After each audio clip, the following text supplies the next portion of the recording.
स्वागत है दोस्तों आपका अपने यूट्यूब चैनल लर्न स्किल्स पे। तो चलिए आज हम अपना क्वेश्चन शुरू करते हैं अब। निम्न में राजस्थान किस वस्तु का प्रमुख उत्पादक है? अगर वस्तु यहाँ पर फसल हो जाएगा। निम्न में राजस्थान किस फसल का प्रमुख उत्पादक राज्य है? तो है सरसों का। ऑप्शन बी सरसों का। यह देश का लगभग यहाँ पर 45 से 46% सरसों का उत्पादन किया जाता है। यहाँ पर देश का लगभग 45% से 46% तक उत्पादन किया जाता है। 45% 40% उत्पादन किया जाता है। चलिए अगला क्वेश्चन देखते हैं। निम्न में से कौन एक भारत की सबसे पुरानी तेल शोधन इकाई है? तो सबसे पुरानी तेल शोधन इकाई कौन सी है? तो है डिगबोई। Option B Digboi. इसे शुरू कब किया गया? तो 1901 ईस्वी में। 1901 ईस्वी में इसे शुरू किया गया। इसे शुरू किया गया। ये किस स्थान पर है? तो है असम में। ये किस स्थान पर है? तो बात करें कि किस स्थान पर जाएगी, तो हो जाएगी असम राज्य में। ये भारत की सबसे पुरानी ऑपरेटिंग रिफाइनरी। इसे क्या कहता है? तो इसे इसका दूसरा नाम क्या हो जाएगा? बात करें इसका दूसरा नाम क्या हो जाएगा? बात करें इसके दूसरे नाम की, तो इसका दूसरा नाम हो जाएगा भारतीय हाइड्रोकार्बन क्षेत्र की गंगोत्री। इसे दूसरे नाम से कहते हैं भारतीय हाइड्रोकार्बन भारतीय हाइड्रोकार्बन क्षेत्र की गंगोत्री। क्षेत्र की गंगोत्री के नाम से भी जाना जाता है इसे। बात करें हल्दिया की, तो हल्दिया किस राज्य में है? तो ये पश्चिम बंगाल राज्य में है। ये किस राज्य में है? ये पश्चिम बंगाल राज्य में है। पश्चिम बंगाल राज्य में है। बात करें कोयली या फिर इसे कोयली के नाम से भी जाना जाता है। ये किस राज्य में है? तो गुजरात राज्य में स्थित है। किस राज्य में है? तो गुजरात राज्य में है। बात करें मथुरा की, तो ये है उत्तर प्रदेश राज्य में। ये कहाँ पर है? उत्तर प्रदेश राज्य में। चलिए अगला क्वेश्चन देखते हैं।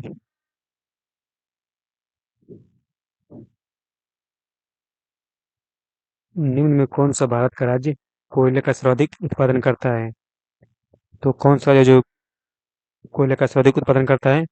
तो है झारखंड राज्य। ऑप्शन सी झारखंड राज्य जो है को फ्रेंड्स कोयले का सर्वाधिक उत्पादन करता है। अगला क्वेश्चन है, बैलाडीला खान किस खनिज से संबंधित है? जो बैलाडीला खान है वो किस खनिज से संबंधित है? तो ये लौह अयस्क से संबंधित है। ऑप्शन ए लौह अयस्क। यह खान कहाँ पर है? तो छत्तीसगढ़ के दंतेवाड़ा जिले में। छत्तीसगढ़ के छत्तीसगढ़ के दंतेवाड़ा जिले में। छत्तीसगढ़ के दंतेवाड़ा जिले में ये खान स्थित है। जो भारत के लौह अयस्क हैं उसका भंडार लगभग 95% किस किस होता है? तो उड़ीसा। भारत के यहाँ पे भारत में भारत में भारत में लौह अयस्क का भंडारण भारत में लौह अयस्क का भंडारण किस किस राज्य से होता है? तो है उड़ीसा, झारखंड। कौन सा हो जाएगा? उड़ीसा, झारखंड। उड़ीसा राज्य, झारखंड राज्य, छत्तीसगढ़ राज्य, छत्तीसगढ़ राज्य। इसके अलावा है कर्नाटक, कर्नाटक, गोवा, आंध्र प्रदेश, आंध्र प्रदेश। इसके अलावा है तमिलनाडु, इसके अलावा है तमिलनाडु। इनसे लगभग 95% जो है भाग 95% जो लौ है इसके वो भंडारित किया जाता है। इससे लगभग कितना? 95% भाग भंडारित होता है, भाग भंडारित किया जाता है। चलिए अगला क्वेश्चन देखते हैं अब। राजा सांची अंतरराष्ट्रीय हवाई अड्डा कहाँ स्थित है? तो इसका दूसरा नाम क्या है राजा सांची का? तो गुरु श्री रामदास। इसका दूसरा नाम हो जाएगा गुरु गुरु श्री रामदास। तो ये अंतर्राष्ट्रीय हवाई अड्डा कहाँ स्थित है? तो है पंजाब राज्य के अमृतसर में। अमृतसर कहाँ पड़ता है? तो ये पड़ता है पंजाब राज्य में। ये कहाँ पड़ता है? तो ये पड़ता है पंजाब राज्य में। बात करें भारतीय विमानपत्तन प्राधिकरण का गठन कब किया गया? भारतीय विमानपत्तन का भारतीय विमानपत्तन का प्राधिकरण प्राधिकरण ये कब किया गया? तो ये किया गया था लगभग 1995 ईस्वी में। ये कब किया गया? 1995 ईस्वी में। चलिए अगला क्वेश्चन देखते हैं अब। निम्न में से कौन एक द्वीपीय महाद्वीप है?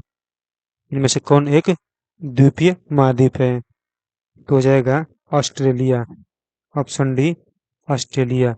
ये ऑस्ट्रेलिया जो विश्व का क्या है? सबसे छोटा महाद्वीप है। विश्व का ये क्या है? सबसे छोटा महाद्वीप है। सबसे छोटा महाद्वीप है। बात करें सबसे बड़े महाद्वीप की, तो सबसे बड़ा महाद्वीप कौन सा हो जाएगा? सबसे बड़ा महाद्वीप हो जाएगा एशिया। सबसे बड़ा महाद्वीप हो जाएगा एशिया।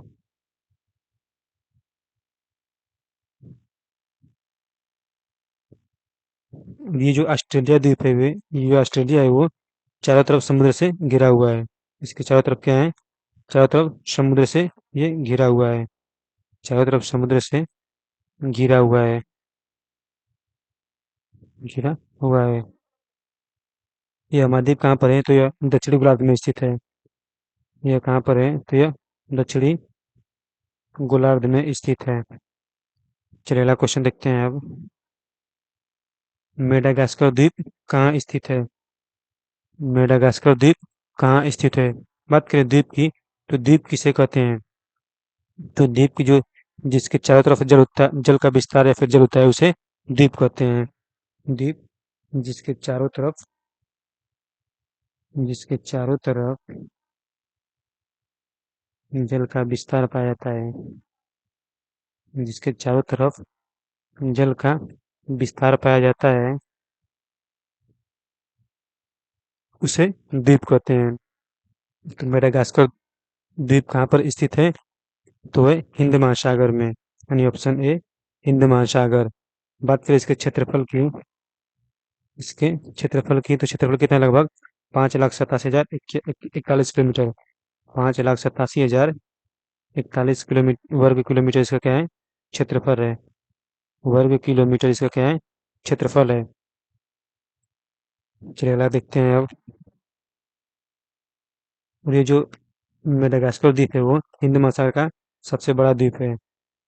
ये हिंद महासागर का क्या है? सबसे बड़ा द्वीप है। हिंद महासागर का हिंद महासागर का सबसे बड़ा द्वीप है। हिंद महासागर का सबसे बड़ा द्वीप है। चलिए अगला क्वेश्चन देखते हैं अब। ग्रेट साल्ट झील कहाँ स्थित है? ग्रेट साल्ट झील कहाँ स्थित है? तो ग्रेट साल्ट झील कैसी है? तो ये खारे पानी की झील है। ये खारे पानी की झील है जो कि अमेरिका में स्थित है। ये कहाँ स्थित है? तो ये अमेरिका में। तो इसका आंसर हो जाएगा ऑप्शन बी अमेरिका। अमेरिका में कहाँ पर स्थित है? तो अमेरिका के यूहाट नामक स्थान पर। अमेरिका के यूहाट नामक स्थान पर यह झील स्थित है। यूहाट नामक स्थान पर यह झील स्थित है। बात करें विश्व में प्रमुख खारे पानी की झील, तो तुर्की में एक पड़ती है वान झील। तुर्की में कौन सी है? वान झील। तुर्की में कौन सी हो जाएगी? तो वो है वान झील। एक आता है जॉर्डन में, तो जॉर्डन में कौन सा हो जाएगा? जॉर्डन में आती है मृत सागर। जॉर्डन में हो जाएगी मृत सागर। और अमेरिका की ग्रेट साल्ट झील क्या है? विश्व में सबसे ज्यादा खारे पानी की झील है। चलिए अगला क्वेश्चन देखते हैं अब। निम्न में से किस देश को यूरेनियम सिटी स्थापित करने का श्रेय दिया जाता है? तो वो दिया जाता है कनाडा देश को। Option B Canada. इ- इस यूरेनियम सिटी को कहाँ पर स्थापित किया गया है? ये सिटी है, इसको कहाँ स्थापित किया गया है? तो कनाडा के अथाबास्का झील के पास। कहाँ पर?